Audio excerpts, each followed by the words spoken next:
ونستعينه ونستهديه ونستغفره ونعوذ به من شرور أنفسنا وسيئات أعمالنا. من يهد الله فلا مضل له ومن يضلل فلا هادي له. أشهد أن لا إله إلا الله وحده لا شريك له، وأشهد أن سيدنا ونبينا محمدا عبده ورسوله من لا نبي بعده. اللهم صل وسلم على سيدنا محمد مفتاح باب رحمة الله عدد ما في علم الله، صلاة وسلاما دائمين بدوام ملك الله وعلى أهله وصحبه. اللهم رب اشرح لي صدري ويسر لي أمري واحلل عقدة من لساني يفقه قولي. سبحانك لا علم لنا إلا ما علمتنا إنك أنت العليم الحكيم. اللهم رزقنا فهم النبيين وحفظ المرسلين وإلهام الملائكة المقربين. اللهم أغننا بالعلم وزينا بالحلم وأكرمنا بالتقوى وجملنا بالعافية.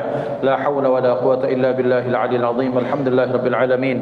نوينا التعلم والتعليم والتذكر والتذكير والنفع والانتفاع والإفادة والاستفادة والحث على التمسك بكتاب الله تعالى وسنة رسوله والدعاء إلى الهدى والدلالة على الخير ابتغاء وجه الله ومرضاته وقربه وثوابه سبحانه وتعالى، على هدي النية وعلى كل صالحة جامعة شاملة نافعة من خيرات الدنيا ونعم الآخرة وإلى حضرة النبي المصطفى محمد صلى الله عليه وسلم. سر الفاتحة. أعوذ بالله من الشيطان الرجيم. بسم الله الرحمن الرحيم. الحمد لله رب العالمين الرحمن الرحيم مالك يوم الدين. إياك نعبد وإياك نستعين صراط المستقيم صراط الذين أنعمت عليهم غير المغضوب عليهم ولا الضالين. آمين. Hadratal muhtarabin, para ulama, para habaib, para guru yang dimuliakan Allah Subhanahu wa taala, para syiban, orang-orang tua kami, para sepuh yang dimuliakan Allah, ikhwatul iman, para jamaah Masjid Darul Muttaqin Besar Kota Palembang yang mengikuti kajian kita di live streaming Masjid Darul Muttaqin, Majelis Al-Imdad dan media kami pribadi. Alhamdulillah, bersyukur kehadirat Allah Subhanahu wa taala malam hari ini. Kembali kita dipertemukan Allah. Mudah-mudahan semuanya sehat walafiat. Salawat dan salam terlimpah ruah kepada hadratul Rasul Sayyidina Maulana Muhammad sallallahu alaihi wa alihi wasallam serta keluarga, sahabat, pengikut sekalian. Amin Allahumma amin. Ikhwan yang dimuliakan Allah Subhanahu wa taala, fa insyaallah malam hari ini kita akan melanjutkan kajian kita masih dalam Dhammun Nazar ilal Haram, masih berkaitan dengan az-zuhud. Dan kembali zuhud itu kita ingatkan adalah menjadikan dunia kecil dalam pandangan, dalam hati kita, dan menjadikan Allah besar dalam hati dan pandangan kita, sehingga kita menjadikan dunia hanya semata-mata wasilah menuju Allah Subhanahu wa taala. Maka pada malam hari ini kita akan melanjutkan pembahasan tentang al-istighna 'anil nas. Istighna 'anil nas kalau dibahasakan dalam bahasa bebas, tidak butuh kepada manusia atau orang lain. Radhiyallahu ankum, qala al-muallifu nafa'ana Allah ta'ala bi'ulumihi fid darin amin. An al-imam al-qutb Ali bin Muhammad al-Habashi radhiyallahu anhu qala ra'aitu al-habib Salih bin Abdullah al-Attas fasa'altuhu ma asasu tariqatil qawm. Qala syai'an ahaduhuma zahirun wal akharu batinun. Fa amma adh-dhahiru fal istighna'u 'anil nasi wa amma al-batinu fal 'ubudiyatul mahdhatu. Qultu lahu fa in lam aqdir 'alayhima qala utlubhuma min Allah. Dari Al-Imam Qutb Ali bin Muhammad bin Husain Al-Habashi radhiyallahu anhu, beliau menyatakan, aku menemui Habib Salih bin Abdullah Al-Attas, salah satu guru beliau. Maka beliau bertanya, ma asasu tariqatil qaum. Beliau bertanya, apa dasar tariqah atau jalan bagi orang banyak untuk menuju kepada Allah. Artinya ikhwan dimuliakan Allah, sebagaimana dalam ayat inna lillahi wa inna ilaihi raji'un, bahwa kita kembali kepada Allah. Nah, kembali ini supaya kembalinya sukses. Dalam bahasa sederhana, kalau kembali kita diterima dengan baik-baik oleh Allah, diterima dengan ridha Allah, bukan dengan murkanya. Maka guru beliau menjawab, qala syai'ani, ada dua perkara. Ahaduhuma zahirun wal akharu batinun. Yang pertama, kata beliau, Ada dua perkara. Yang pertama perkara zahir, yang lahir, yang nampak. Wal akharu batinun, sementara yang kedua batin, artinya yang tak nampak. Fa amma zahiru fal istighna'u 'anil nas. Yang pertama katanya, adapun cara syarat seseorang untuk sampai kepada Allah, tariqah kita, kata beliau, yang pertama al-istighna'u 'anil nas, bercukup dari minta-minta kepada manusia.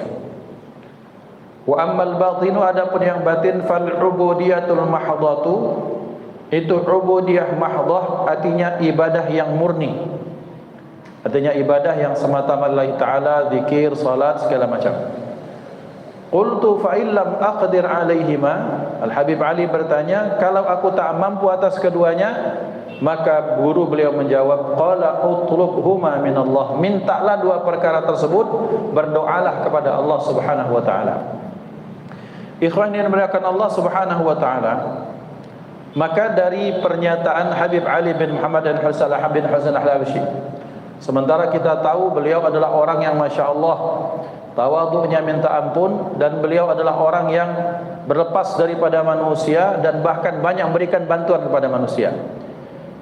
Beliau ketika bertanya pada gurunya, apa tariqah, jalan, cara bagi seseorang atau bagi kita orang awam ini untuk sampai kepada Allah, maka kata guru beliau ada dua, yang satu zahir, yang satu batin.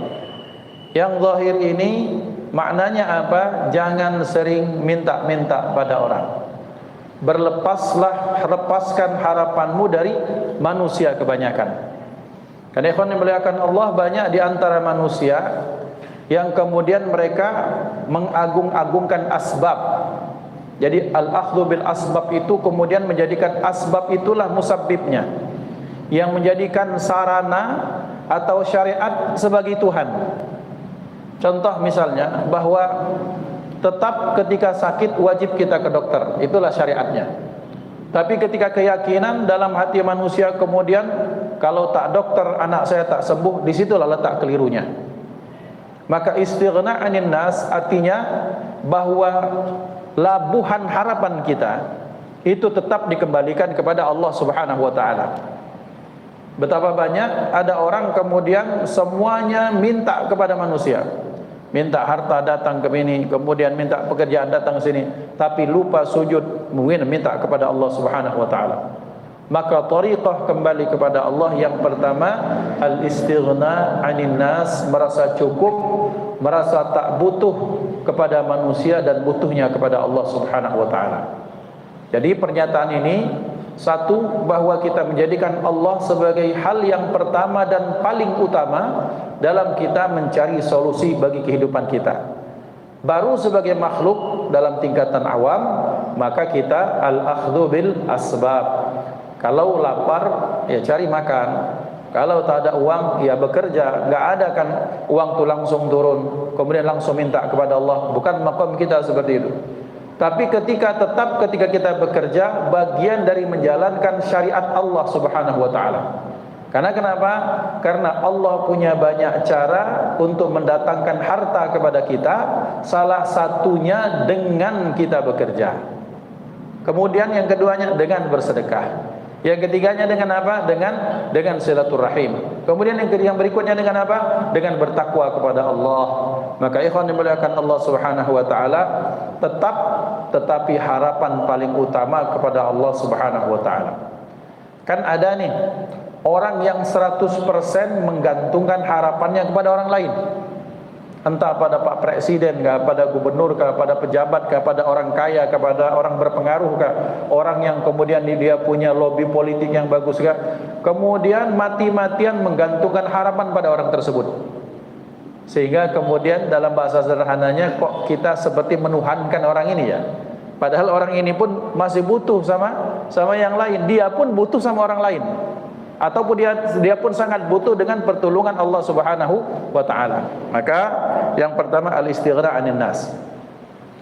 Yang kedua, untuk sampai kepada Allah, ia perbanyak ibadah. Tak bisa sekadar kemudian kita misalnya bilang bahwa oh kerja itu bagian dari ibadah, betul. Tetapi maksud beliau, orang yang ingin dapat derajat yang tinggi tetap dengan ibadah mahdhah, ibadah yang murni. Kan ibadah ini kan ada dua. Ada ibadah yang mahdhah, ibadah yang murni yang terikat. Salat, puasa, zakat, syarat rukunnya itu sudah diatur dalam syariat. Yang kedua ada amalan-amalan yang sifatnya mubah, yang kita niatkan lillahi ta'ala, maka dia menjadi ibadah. Tidur jadi ibadah kalau diniatkan untuk satu, meninggalkan maksiat. Yang kedua, tidur untuk apa? Untuk ubudiyah, mencari modal beribadah kepada Allah. Maka bagian dari ibadah. Tapi maksud guru beliau bukan ibadah yang itu. Tapi betul-betul ibadah kalau duduk zikir sampai berapa bilangan tertentu, sampai mungkin 100, mungkin 200, 300, mungkin sampai 1000 dan lebih daripada itu. Terus mungkin tilawah, baca 1-2 baris, 1-2 halaman. Terus seperti itu namanya ibadah mahdhah. Tidak sekadar ibadah ketika dagang dia jujur kemudian, bukan seperti itu. Tapi betul-betul bahwa ibadah yang betul-betul duduk dengan cara tertentu, yang caranya syarat rukunnya ditentukan dalam Islam. Maka ini namanya ibadah mahdhah. Maka orang yang ingin mencapai derajat maqam yang tinggi biasanya dengan dua hal ini. Kata Habib Ali Al-Habsyi, kata beliau, kalau tak bisa bagaimana guru? Ya sudah, tetap minta kepada Allah, karena duanya ini merupakan syarat primer, merupakan syarat reguler, wajib bagi seseorang untuk kembali pada Allah supaya sukses. Karena kenapa? Artinya pada poin pertama, al-istighna 'anin nas, berlepas dari manusia, artinya kita tauhidullah, kita mengesahkan Allah Subhanahu wa taala. Artinya yang lain bagian dari pertolongan wasilah daripada Allah, bukan sebagai penyebab dari keberhasilan kesuksesan kita. Nah, ini poin yang pertama, artinya istighna 'anin nas merupakan syarat di mana orang tersebut menjadi hamba yang di maqamnya ditinggikan Allah Subhanahu wa taala. Yang kedua, selanjutnya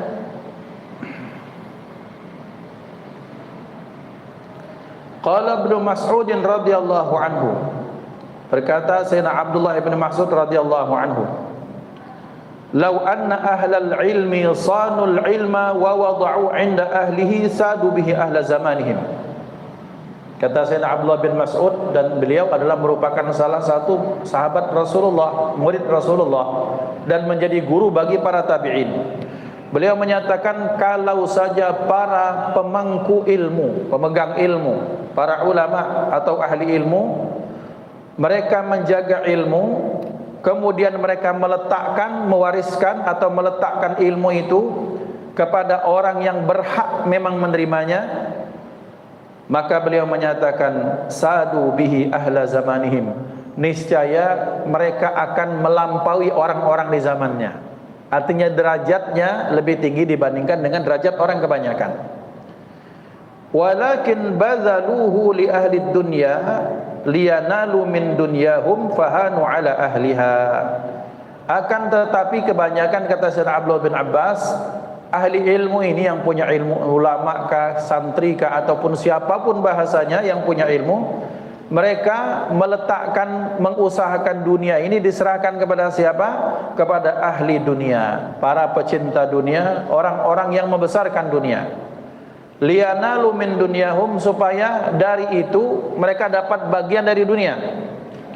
Fahanu ala ahliha, maka mereka kemudian menjadi orang yang hina di mata ahli dunia. La'alla as-shawab, Sayyidina Abdullah bin Mas'ud mengingatkan kepada satu, para ahli ilmu yang punya ilmu yang disebut sebagai ulama. Yang kedua, beliau mengingatkan kepada para penuntut ilmu, calon ulama, bahwasanya hal yang tepat di dunia ini meletakkan sesuatu di tempatnya. Ketika sesuatu diletakkan di tempatnya, maka itu akan menjadi hal yang istimewa. Berlian akan menjadi barang mahal di tangan para kolektor.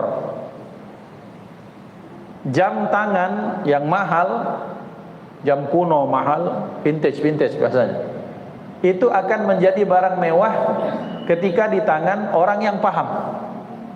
Jam tangan mahal di tangan anak kecil paling harganya di harga ini paling bisa ganti permen kah? Di tangan orang biasa paling 1-2 juta. Tapi di tangan kolektor bisa sampai ratusan juta. Karena kenapa? Karena meletakkan sesuatu di tempatnya. Ilmu, ketika para ulama mereka menjadi para penjaga ilmu. Penjaga artinya mereka yang mewarisi ilmu dari gurunya, dan ilmu merupakan warisan Rasulullah. Nabi kan tidak meninggalkan dirham wala dinar, tapi Nabi meninggalkan ilmu, dan penerima ilmu itu namanya ulama. Maka ketika ilmu ini diwariskan generasi demi generasi, maka kita lihat betapa banyak orang-orang yang meletakkan ilmu pada tempatnya, maka mereka menjadi mulia. Guru-guru kita, para aulia, para ulama guru-guru kita, orang-orang yang mereka mewariskan ilmu, memberikan ilmu, mencurahkan ilmu kepada memang yang berhak menerima ilmu. Guru, ulama mengajarkan ilmu kepada siapa? Kepada santrinya. Para ulama mewariskan, mengajarkan ilmu kepada siapa? Kepada para ahli majelis, bapak-bapak yang memang senang dengan ilmu. Maka ulama tersebut akan jadi mulia, dan dia akan melampaui orang-orang di sekitarnya. Tetapi kalau ilmu dicurahkan kepada ahli dunia, dan bahkan tujuannya untuk apa? Untuk dapat bagian dari dunia. Dekat fulan bin fulan supaya jadi ketua apa? Fulan bin fulan supaya apa? Supaya dapat cuan dari situ. Kemudian dia menjadi maaf juru kampanyenya. Membasuh kita di Palembang, guru mak ini jatuh harga dirinya di depan para ahli dunia. Ngapa? Gampang ulama itu. Injak sekian aman itu, keluar fatwanya. Ikhwan dimuliakan Allah, sesuatu yang mulia ini kemudian akhirnya menjadi sesuatu yang hina gara-gara yang membawanya kemudian merapat kepada ahli dunia. Kita ingatkan lagi bahwa kewajiban kita sebagai penonton, ini kita ini penonton kan? Karena kita ini kan bukan ulama, kita ini penonton. Kewajiban kita untuk nyago ini, nyago hati dengan apa? Dengan husnuzan. Tetapi nasihat ini kepada para ulama dan para penuntut ilmu sebagai pewaris ulama, maka jangan merapat ke ahli dunia. Kalaupun merapat, dalam artian merapat ketika diundang datang bagian untuk berikan nasihat, tapi kemudian untuk mengharap apapun bagian dari dunia dari mereka, hindarkan. Biasanya ngapo? Bakso kita Palembang temakan budi dikit disetir kita oleh dia. Dan betapa banyak afwan ini mungkin akan kontroversi, tapi tak apa-apa demi kebaikan, kebenaran dan maslahat untuk kita semua. Betapa banyak para ulama zaman sekarang, kita tak usah tunjuk zaman dulu, zaman sekarang dijadikan pelengkap baik. Pelengkap bahwa fulan bin fulan calon kepala apapun, mau negara, provinsi, bupati apapun itu, mereka jadikan ulama sebagai pelengkap. Fulan bin fulan, ulama, tokoh atau oknum ulama ini, dia dekat dengan ulama. Bahasanya penggiringan opini, pencitraan. Dekat dengan ulama, dekat dengan habaib, dekat dengan kiai. Dijadikan pelengkap baik, sarana pelengkap. Kalaulah jadi ditinggalkan. Dan ketika ada masalah baru ulama ini dipanggil. Tolong Ustaz B, mana kita ini guru. Dinjuklah sekian. Ya Allah. Tetapi itu nasihat untuk para ulama, bukan untuk kita. Nasihat untuk kita apa? Husnudzan, positive thinking. Jago hati kita memandang mereka, hadirkan bahwa mereka guru-guru itu adalah orang-orang yang ingin menjaga jangan sampai setan ini kebelingar nian. Menderajatnya 100% setan ini, mana ada ulama ini pacak 60% kesetanannya itu kira-kira. Ini paham tuh ya? Bahwa harapan kita sulit. Tetapi bagi para ulama maka jangan sampai kemudian menaruh harapan minta bagian dari situ. Ngapo? Maka kita akan disetir oleh mereka. Bagi oknum pemerintah, maka ingat, orang yang menggunakan ulama, menggunakan ilmu, menggunakan apa untuk keculasannya dengan culas, menggunakannya untuk menyetir, mencari popularitas, maka siap-siap dengan murka Allah. Allah sangat marah dengan jenis orang seperti ini. Jadi ada 3 komponen.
tawaf, kata Salim bin Abdullah. Kagetlah. Ini lagi ibadah, dia ngurusin. Ketika sudah ketika keluar ditemui lagi. Ngaku ini Hisham ini punya niatan baik. Pertama pengen ikramul ulama. Pengen apa? Pengen memuliakan ulama. Pengen menyenangkan hati ulama. Itu harus suruh niatannya baik. Kata beliau, bertanya Salim bin Abdullah ketika Hisham dan Yusuf, wahai Tuan Guru, ketika keluar, Tuan Guru, aku masih ingin sekali memberikan sesuatu kepada Anda, maka mintalah. Maka kata Salim bin Abdullah ditanya, perkara apa yang pengen kau berikan? Perkara dunia atau perkara akhirat? Oh, kalau perkara akhirat aku dah baca, Guru. Kata Salim bin Abdullah, kalau baca, selamatkan aku dari azab neraka. Baca, oh dah baca, Guru. Kita ni sama-sama Guru. Nah, kemudian berarti minta dunia apa? Kekuasaan, jabatan, uang, pengen rumah kan? Kata beliau, Ba'mana wahai Amirul Mukminin Hisham bin Abdul Malik, aku kepada Allah pemilik dunia, bayar aku malu minta dunia. Apalagi kepada ente tak punya dunia. Dunia ini punya engkau bukan. Yang apa yang aku minta kepada anda yang tidak memiliki dunia. Aku malu minta kepada Allah yang Allah itu adalah pemilik alam semesta, dunia dan sejagat seisinya, milik Allah. Itu pun aku masih malu untuk minta. Sementara pada ente yang coba khalifah apa katanya, yang tak punya kekuasaan atas dunia ini nak minta, tak kalah. Lanjutlah, terima kasih. Syukuran jazakallahu khair. Beliau ingin menyadarkan kepada orang-orang yang merasa punya sesuatu bahwa betapa banyak ada orang yang merasa dengan punya sesuatu, psikologinya ketika dia memberikan ini, ambillah berapa, aku nolong bela sejuta. Tapi dalam hatinya kalau dia merasa kalau dah ada kau dah tertolong, nah disitulah salahnya psikologi. Maka niatkan semata-mata kita ini adalah keran daripada Allah Subhanahu wa taala. Wasilah baik caranya melalui kita. Dan kalau sudah kita berpikiran seperti itu, berarti tetap hakikatnya kepemilikan mutlak daripada Allah Subhanahu wa taala. Maka lillahi ma fis samawati wa ma fil ardh. Hanya milik Allah apa yang ada di langit dan apa yang ada di bumi. Maka kata beliau, kalau urusan akhirat kau tak pacak, aku minta dunia. Tapi mana minta dunia? Bagaimana saya mau minta dunia kepada anda, sementara anda bukan rajanya dunia ini? Punya kekuasaan mungkin di daulah-daulah Islam, tapi di luar itu bukan milik anda. Berarti anda bukan pemilik bumi, anda bukan pemilik sesungguhnya. Sementara kepada Allah sang pemilik alam semesta saja aku malu untuk berminta, apalagi minta kepada engkau yang bakal mati dan kekuasaanmu terbatas. Ini pengingat. Salim Abdullah adalah ulama yang betul-betul sudah membuat kecintaan dunia dalam diri beliau, dan beliau terus berharap kepada Allah dan ridha Allah Subhanahu wa taala.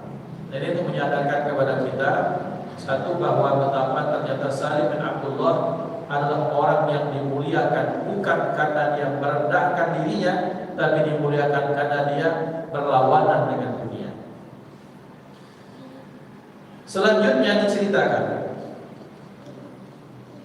para ulama bercerita, ra'aitu faqiran jalisan ala sajadatin fil masjidil haram wa kana ma'i syai'un min ad-darahimi fa wada'tuha ala tarafi sajadatihi wa sa'altuhu an yaqbalaha fa nadhara ilayya syaziran. Pendek kata ini cerita panjang dulu cerita. Jadi satu saat di Masjidil Haram di Makkah, maka tetap kita berharap bahwa sampaikan kita di Masjidil Haram di Mekah, Masjid Nabawi, di Masjid Al-Aqsa, dihadirkan kita di tempat yang baik untuk merasakan syiar-syiar Allah Subhanahu wa taala.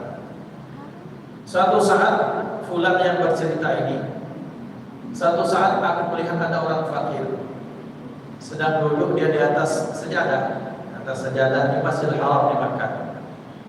Kemudian sementara saat itu aku lagi punya duit lebih, punya uang lebih.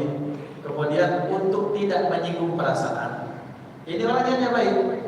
Kemudian aku letakkan uang beberapa dirham di ujung sejadahnya. Terus dia ngomong, ini orang kasih ini, Pak, ini ada sedikit rezeki, maka tolong terima, pengen tolong katanya. Itu ini lagi zikir, orang pakai lagi zikir, lagi enak. Dia lihat tuh syaziran, maksudnya melihat dengan ekor mata sambil menembus dalam. Dan bahasa kita apa namanya? Jadi nyengok main itu katanya. Kau tahu tak katanya? Dengan aku duduk di sini bermunajat di Masjidil Haram yang sangat mahal harganya ini, bahwa kemuliaan dunia itu sudah hilang ketika ada di Masjidil Haram. Aku menolak semua dunia, aku tinggalkan sementara aku pengen khusyuk bermunajat kepada Allah. Tiba-tiba engkau datang mengganggu ibadahku dengan berikan cuma ya seujung buku saja. Maka berangkat dia, dikipaskan sajadahnya itu, kemudian uang-uang dirham tadi kemudian berserakan. Berangkat dia, ditinggalkan dalam sana. Maka orang yang ngasih bercerita, wallahi demi Allah tadi, tidak aku lihat hari itu manusia yang hebat, yang mulia dibandingkan dengan orang fakir. Dia dengan gagahnya dia tolak, dia berangkat tinggalkan aku. Kemudian tidak melihat orang yang paling hina adalah aku sendiri. Dia meninggalkan dirham, uang perak, dia berangkat dengan gagah. Sementara aku, momen keping demi keping dirham tadi untuk balik lagi. Dan orang yang paling hina adalah saya, yang paling mulia dan gagah, orang fakir. Fakir ini mencontohkan bagaimana menjadi orang yang tidak berkaitan minta butuh terus kepada manusia. Ini mengingatkan seperti itu. Tapi juga pelajaran baiknya adalah bahwa fulan yang menceritakan ini, satu, orang yang gentle. Beliau tidak malu untuk menceritakan ini sebagai bagian dari tazkirah, pengingat untuk kita semua. Yang kedua, betapa mulia hati dan tawadhunya beliau dengan mengatakan bahwa orang yang mulia dan gagah fulan bin fulan yang menolak pemberianku hanya untuk beribadah kepada Allah. Sementara tidak ada orang yang paling hina kecuali seperti aku yang memohon keping demi keping dirham itu. Dia adalah orang yang tawadhu, yang hatinya lembut, ngaku bahwa kemuliaan mata orang tersebut lebih daripada. Yang ketiga, fulan bin fulan ini kan punya niatan baik. Oh, kelihatan ini fakir nih, kayaknya butuh uang, maka dia menjaga perasaannya baik-baik ini. Minta maaf kalau ganggu, mungkin Anda sering, maka silakan tolong terima dirham ini. Maka semuanya orang yang baik di mata Allah Subhanahu wa taala. Yang pertama baik karena dia punya inisiatif untuk membantu tanpa diminta. Caranya, adabnya dia jaga. Kemudian yang orang yang ingin dibantu, dia pun merasa terganggu, bukan marah pada orang ini, tapi dia merasa terganggu karena ibadahnya diganggu. Dia sedang enak sama Allah, diganggu dengan hanya gara-gara beberapa keping dirham. Sementara kata beliau, di luar sana betapa banyak kesempatan emas meninggalkan segala macam hanya untuk bisa duduk di Masjidil Haram. Tiba-tiba sekarang yang ada di Masjidil Haram sibuk pegang api. Ini bagian untuk saya, tidak apa-apa untuk si kedua. Tapi tiap kali ke Masjidil Haram, tiap kali tawaf, kemudian di live kan itu, ya berarti pilihlah antara 5 kali kita atau 3 kali umroh. Disarankan baca berapa kali umroh. Mungkin 1 kali umroh dengan rangkaian kita live kan terus, tapi 2 kali umroh simpanlah itu api.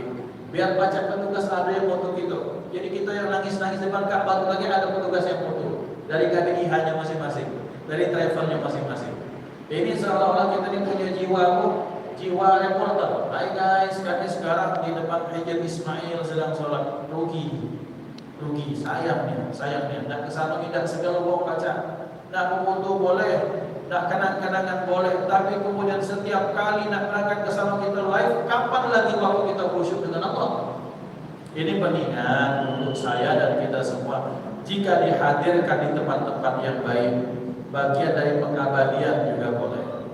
Tapi cocoknya biasanya Pak ini habis difoto, habis di medsosnya baik, di Facebook segala macam, tidak pernah dicuci cetak, tidak pernah lagi. Paling sudah kan, bikin live baru lagi. Dan kalau sudah seperti itu, kelezatan ibadah kepada Allah jadi terganggu. Maka ikhwan dimuliakan Allah Subhanahu wa taala. Maka dua orang ini menggambarkan kebaikan yang betapa luar biasa. Yang satu pengen membantu, yang satu merasa yang pantas membantunya cuma Allah Subhanahu wa taala. Dan orang yang pertama yang membantu tidak tersinggung. Kenapa? Karena ketika dia membantu lillahi ta'ala. Tapi kalau orang membantunya untuk mengakukan dirinya, mengakukan akunya, biasa cat petakoan nian, cat untuk duit, cat kehebatannya, itu tanda orang ikhlas. Kalau ikhlas ya sudah, ya baik lagi duit kan? Itu tanda orang ikhlas. Tapi kalau orang tak ikhlas itu, ketika dia nolong ditolak, oh sumpah serapah yang cak kesugihan nian, pecah hebat nian, pecah segala macam. Padahal itu ada kata-kata yang tak terucap di situ. Namun hebatnya kau menolak pemberianku. Nah, ada di situ. Tapi tak terucapkan. Tapi melalui sikap dari bahasa tubuh itu yang tak terucapkan. Maka ikhwan dimuliakan Allah, dua orang ini orang hebat. Yang niat memberi, yang ikhlas lillahi ta'ala orang hebat.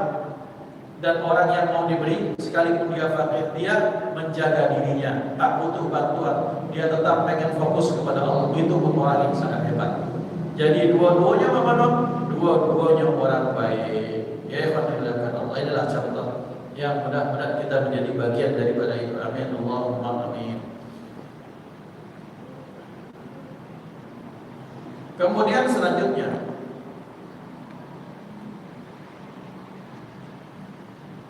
Luqman alaihissalam qala libnihi.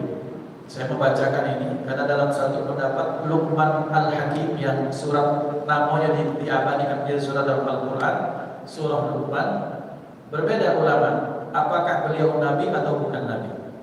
Sebagian ulama menyatakan beliau adalah nabi.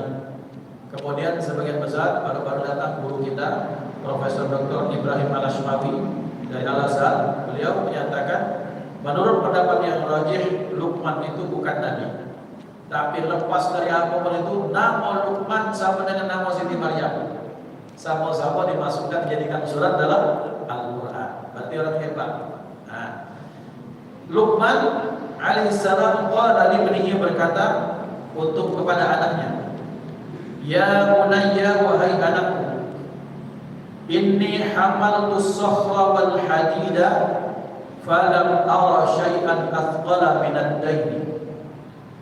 Wahai anakku, saat beliau, anak beliau ini ada dua, baik anak kandung beliau maupun murid-murid beliau. Ini menunjukkan apa? Ini menunjukkan kedekatan psikologi antara ayah dengan anak maupun wali guru kepada muridnya.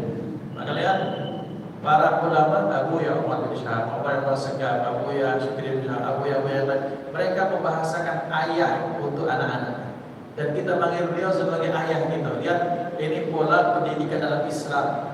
Jadi pendidikan itu, guru itu adalah ayah, kemudian murid adalah anak.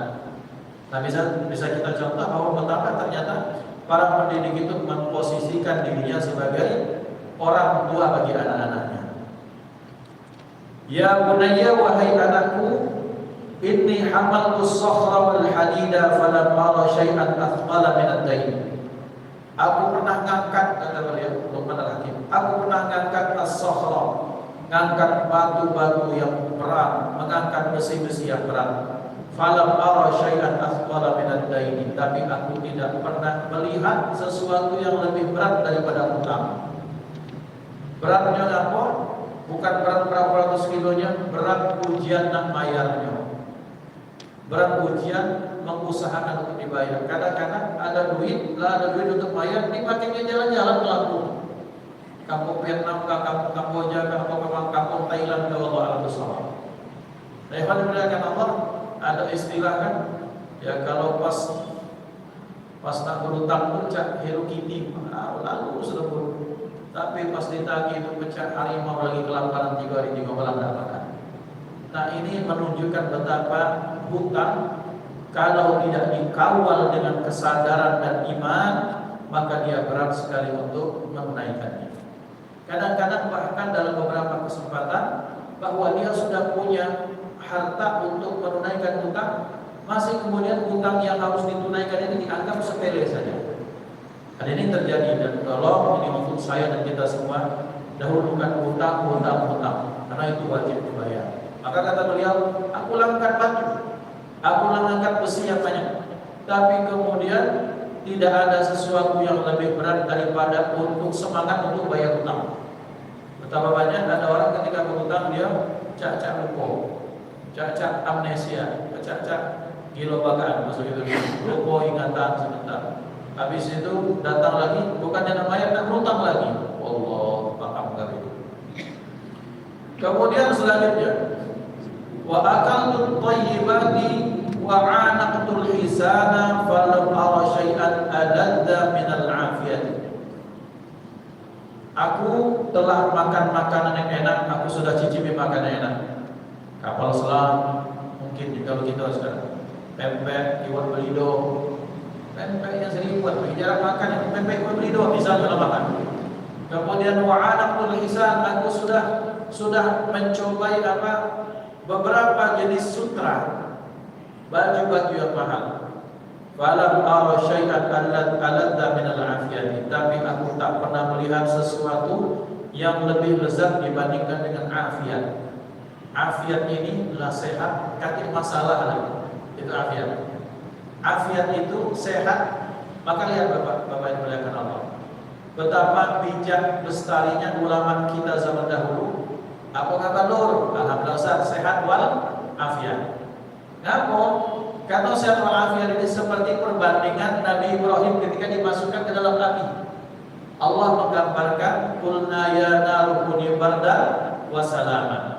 Wahai api, atas kehendak Allah, jadilah engkau dingin. Apa cukup dingin? Tak cukup. Dingin, dan itu mendatangkan keselamatan bagi Nabi Ibrahim. Karena dingin tidak datangkan selamat banyak.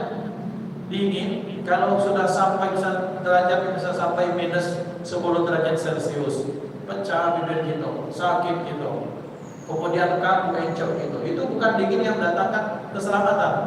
Maka seperti itulah sehat walafiat.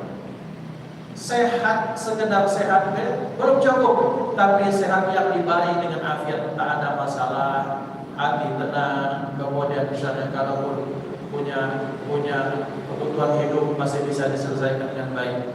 Maka kata beliau, makanan enak kalau sedang tak sehat percuma baik. Masuk rumah sakit, makan lemak ini biasanya habis sampai nunggu. Kadang-kadang yang nunggunya bertolongan dengan orang hijau.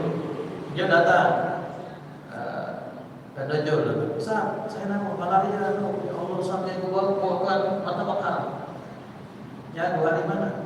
Pas itu mata lemak itu sakit. Kenapa itu? Dimakan oleh orang yang jago. Artinya aku makan lemak akan lemak kapan kalau kita sehat, alhamdulillah. Itu kata beliau, sesuatu yang paling berharga salah satunya sehat walafiat. Maka kemudian pakai pakaian yang enak yang sekalipun pakaian yang lembut, sutra yang mahal segala macam itu tidak akan bermanfaat kalau kita sakit. Orang kalau lagi sakit tak kati haram apapun, pengen jas mahal, pengen BHS apa negara, pengen waras, pengen sembuh. Itu kata beliau, tidak ada yang lebih lezat dibandingkan dengan afiat. Kemudian beliau menyatakan wadutul marawati kullaha falam aduk syai'an amarra minal hajati ilan nasi. Dan aku sudah mencicipi semua yang pahit getir, kata beliau. Kepahitan hidup, kegetiran, sesuatu yang pahit, entah makan minuman, entah sikap. Tapi tidak ada yang lebih pahit, kata beliau, dari berhajat kepada orang lain. Berhajat kita kepada orang lain itu sangat pahit sekali. Pahit untuk dirasakan. Karena kalau kita kadang sedang butuh, kemudian lagi butuh, kemudian sudahlah tidak dibantu, dihina lagi. Sudahlah kita betul-betul kita yang merasa yang untuk menyelamatkan perut. Dalam pegawai rasanya ada pacar, berlama berkeliling-keliling dan pacar minta tolong wataknya lepas, sebentar minta sekian atau aku utang yang dibayar. Dasar penyungkan malas. Setelah kita malas pening, banyak masalah, kemudian ketika kita berhajat, kemudian ditolak, dihinakannya. Itu lebih pahit, kata beliau, dibandingkan dengan makanan yang lebih paling pahit sekali. Maka ikhwan diperhatikan Allah, ini pesan-pesan dari Luqman Al-Hakim. Artinya yang manis bermunajat berminta kepada Allah semata-mata.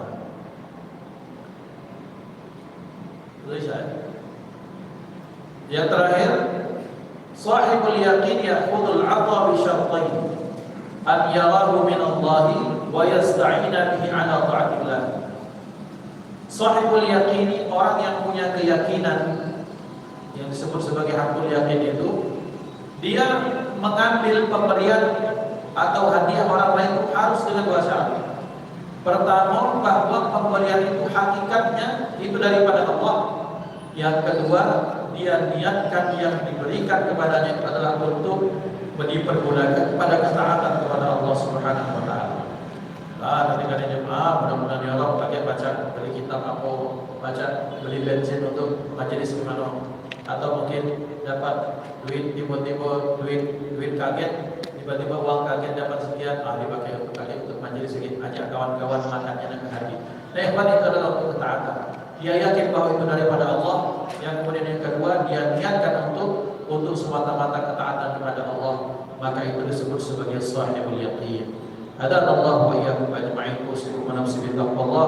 Mudah-mudahan kita baca amalkan kalau yang baik, yang buruk kita hindarkan. Mudah-mudahan manfaat. Kita tutup dengan al-khitamul majlis. Ya Rabbana ta'afna bi annana qtarafna wa annana asrafna ala Allah ashrafna fatub alaina tawbah taghsil li kulli hawba wastur lana al-awrati wa amin ar-rawati waghfir li walidina rabbi wa mawludina wal ahli wal ikhwani wasariril hilani wa kulli dhi mahabba aw jiratin aw suhba wal muslimina ajma' amin ya rabbi asma' fadlan wa judan manna la biktisabin minna bil mustafa rasuli nahwa bi kulli suni salla wa sallam rabbi alaihi 'addal habbi wa alihi wa sahbihi 'idada tashis suhbi walhamdu lillahi fil bad'i wat tanahi subhana rabbika rabbil 'izzati 'amma yasifun wa salamun 'alal mursalin walhamdulillahi rabbil 'alamin. Wassalamu alaikum warahmatullahi wabarakatuh.